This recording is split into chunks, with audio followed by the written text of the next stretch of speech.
I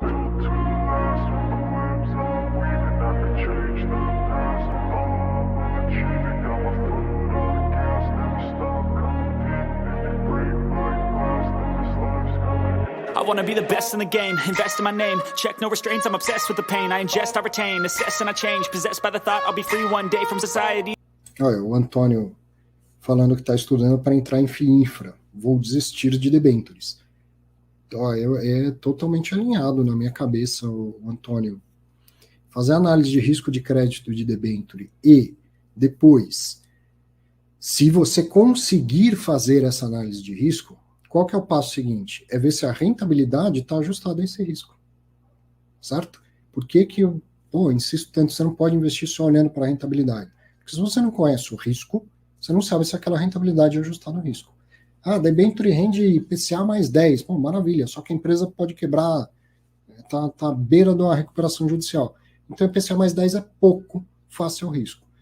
Geralmente, então, como que se faz? A conta começa pelo contrário, né? Primeiro você entende o tamanho do risco e depois você olha se aquela remuneração está ajustada ao risco.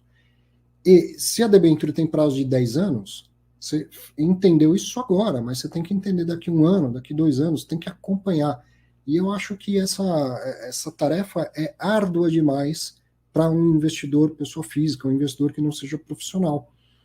Ainda que você tenha conhecimento, eu vou dizer que eu tenho total conhecimento para fazer esse tipo de análise detalhadamente, mas eu tenho um bom conhecimento, né, das análises a serem feitas. Digamos que eu me sinta preparado do ponto de vista da teoria a fazer isso. E tempo para fazer isso.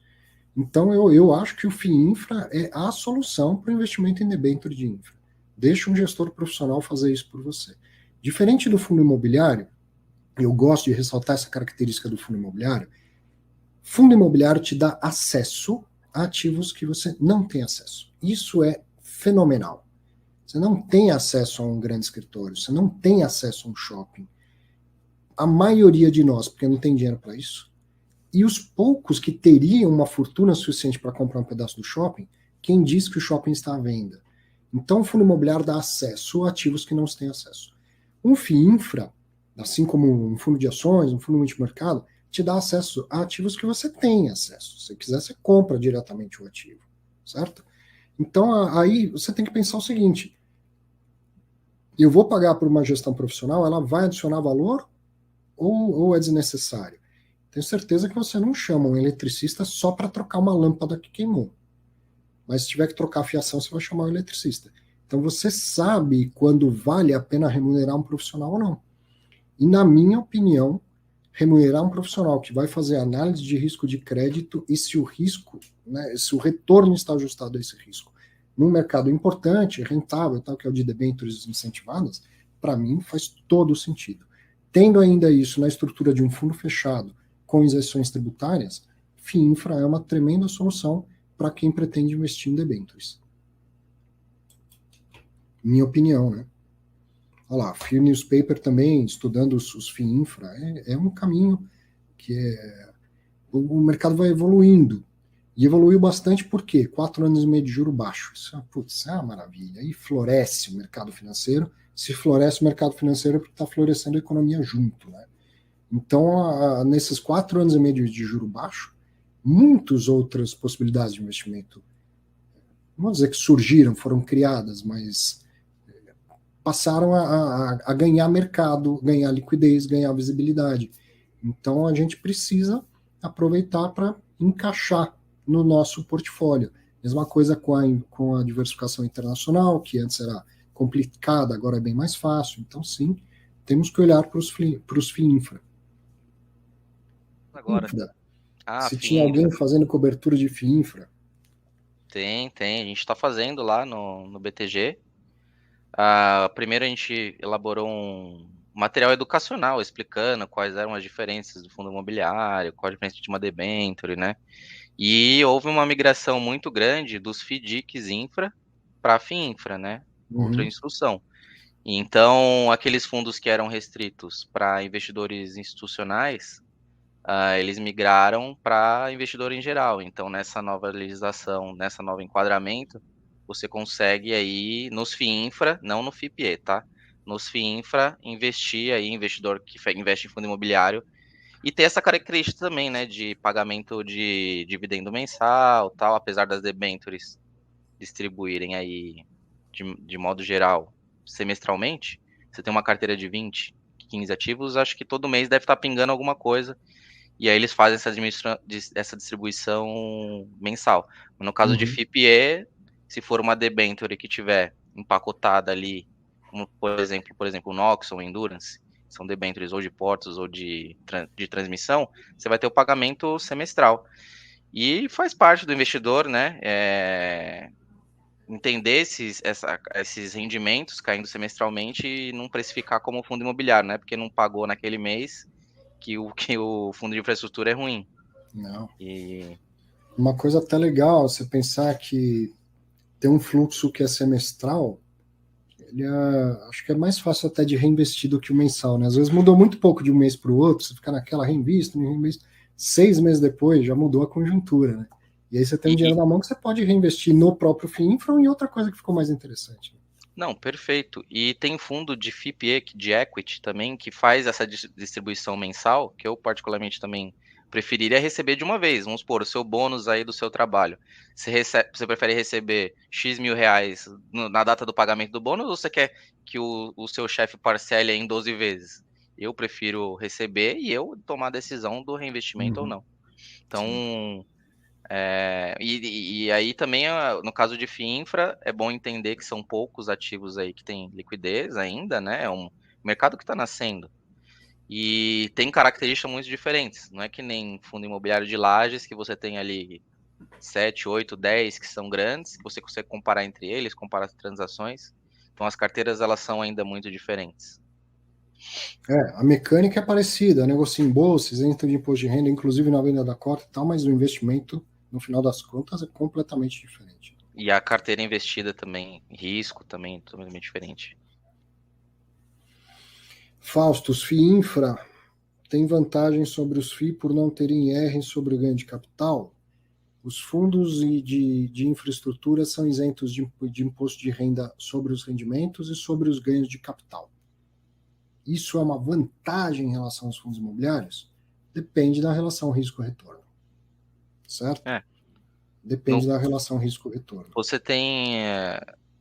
Você tem uma questão de desvantagem que às vezes pode ser maior do que a própria tributação. Como são ativos que você pretende carregar aí para o longo prazo, são ativos com uma duration bem longa, essa vantagem da tributação, ela acaba, você só consegue executar quando as cotas elas estão, né, no sentido de apreciação, que não é o que está acontecendo agora. O que acontece agora é que em comparação com os fundos imobiliários, é que é um ativo que tem muito menos liquidez. Então, você pega fundo imobiliário com 1, 2, 3, 10 milhões de negociação por dia, os FII Infra tem aí seus 600 mil, 1 milhão. Então, a questão da liquidez, eu acho que é o grande desafio para o setor, tendo em vista os fundos imobiliários. A questão da isenção ela é importante, sim, os 20% são relevantes, mas são relevantes na venda, né? Quando o produto tem uma valorização, e é o inverso que a gente teve recentemente. O que a gente teve é abertura forte de curva de juros e, como consequência disso, a renda variável como um todo teve uma depreciação. Então, acho que daqui 2, 3 anos, essa vantagem combinado com o maior aumento de liquidez dos FII Infra, pode sim ser uma grande vantagem em relação aos fundos imobiliários e por ser um setor também de grande crescimento. Fundo imobiliário, a gente tem o que tem aí, as emissões estão acontecendo, mas o potencial de crescimento dos fundos imobiliários é muito maior do que o de FII Infra, é muito maior que o de fundo imobiliário, no caso. Quero mostrar aqui uma brincadeira que eu faço nas minhas aulas. Cuidado para não se tornar essa pessoa hipnotizada pela palavrinha, né, por essas palavrinhas isento de imposto de renda. O que eu quero dizer? É lógico que é uma vantagem fiscal que a gente pode aproveitar a nosso favor, mas não tome uma decisão de investimento só porque algo é isento de imposto de renda. Então, eu vou investir na LCI, ela é melhor do que o CDB, porque ela é isenta de imposto de renda? Cara, se tiver um CDB rendendo, mesmo depois de pagar imposto de renda, ele rendendo mais do que a LCI, e o banco emissor for o mesmo, então o CDB é melhor.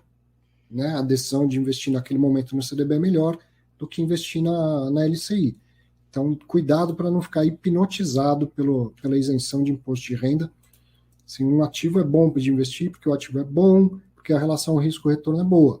Adicionado a isso, tem vantagem tributária, maravilha. Mas muitas vezes você tem outros ativos não isentos com uma relação melhor e com uma rentabilidade boa. E não é por isso que você vai deixar de investir. Perfeito. Você vê uma dúvida que ainda acontece bastante, né? O estudo da FI está perguntando: FIPE e FIINFRA é só para investidores qualificados? FIINFRA é para todo mundo.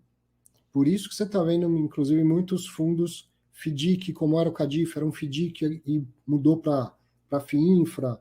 Se não me engano, o BDIF é a mesma coisa, era o FDIC e mudou para FIINFRA. Por quê? O FIINFRA é para investidor geral. Então, FIINFRA, qualquer um pode investir. FIP e FDIC só qualificado. E a característica do FIINFRA, por que ele é para investidor geral? Porque ele não pode alocar ali mais que 20% em um único ativo. Então, você tem justamente essa diversificação. Então, aí, ok, faz sentido um investidor que não esteja qualificado investir num fundo que tem várias debêntures ali empacotadas, e ele faz o trade, giro. O CADIF, como você mencionou, tem uma estratégia de carrego dessas debêntures. Já o BDIF é um giro de debêntures dentro da carteira. Tem essa característica de comprar esses debêntures no mercado primário, esperar o lock-up, vender no secundário. O CADIF já carrega mais. Então você tem, além dessas nuances, né, de FIINFRA, mas os dois são permitidos por um investidor não qualificado. Já o FIPE, você já vê aquela carteira com 2 ativos, né, uma debênture só. Se o CPTI 11 é um FIINFRA ou FIPE. Aí teve resposta aqui de ser... aí o Marcos respondeu que o Capitã investe em dívida, por isso ele é FIINFRA. Esse FIPE investe em equity. Não, nem sempre, Marcos. O Capitânia, ele realmente é um FIINFRA. Ele investe em várias debêntures, ele é uma das maiores carteiras que tem aí. E ele é FIINFRA porque ele se enquadra no regimento de ser um fundo não qualificado, etc. E o FIPE, você também tem FIPE de dívida.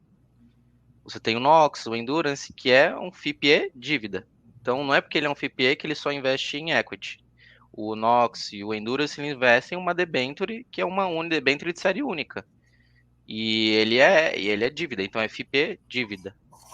Então, acho que não é só porque ele é um FIPE que ele é equity. Só ressaltando. Então, você tem FIPE... O raciocínio dele faz todo sentido, isso é confuso mesmo, mas sim pode um FIPE ter só debêntures de infraestrutura. E aí, como um fundo imobiliário que é um fundo de renda variável, mas você tem alguns que só tem títulos de renda fixa lá dentro. Perfeito. Sim, Adilson, ele complementando esse exemplo, assim, como que seria o reinvestimento? O valor da inflação em cima do valor do rendimento recebido? Sim, faça isso, procure fazer isso. Pega o quanto você recebe de rendimento, e aí então a inflação foi de 5%, você pega aquilo e reinveste 5% daquilo, né? Mais do que 5% preferencialmente. Bom, 2 horas de bate-papo aqui numa semana com praticamente fatos relevantes pouquíssimos. Vou encerrando por aqui, agradecendo mais uma vez essa bate-papo de sempre, a parceria de quem vê ao vivo, quem vê ou escuta no seu melhor horário, né? Os beijos e abraços deles dessa semana. Danilo, obrigado a você, apareça mais vezes, fazia tempo que você não vinha, você sabe que faz diferença. Pode deixar, obrigado, um abraço para todo mundo aí. E aí, sempre que puder, com certeza vou aparecer sim, pode deixar. Valeu, para você que acompanhou mais um Fatos Relevantes, grande abraço, te espero sábado que vem. Vai lá, aproveite bem o final de semana.